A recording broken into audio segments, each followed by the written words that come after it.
Herkese salam. Bugün sizlerle birlikte İngilis dilini necə ən tez zamana öyrənə bilərəm. Bunu sizlərlə maraqlanacağıq.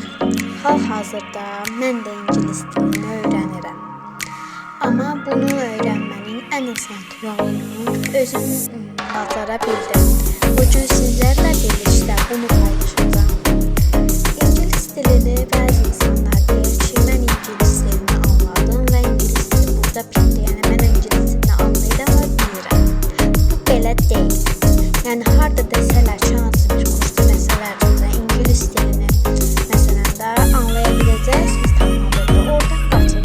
Çünki İngilis dili də Azərbaycan dili kimi bir dildir. Onu anlamaqla yetinmək lazım deyil. Əgər siz o İngilis dilini danışa bilməyəcəksinizsə, o İngilis dilini nə üçün öyrənmişsiniz ki? Bunu bilmək lazımdır və ən çox zamanda da İngilis dilini danışa bilmək lazımdır. Bunun metodu mən sizə bugün deyəcəm. Hal-hazırda İngilis dilini öyrənirəm və İngilis dilində də cümlələr qurur, cümlələr hazırlayıram. Bu necədir? İlk öncə sizə deyim.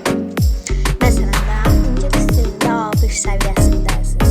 Tutaq ki, bu A1 səviyyəsindəki sözləri məsələn 25 söz deyil, məsələn 20-25 sözdür. O sözləri çalışın 5-5 əzbərləyin.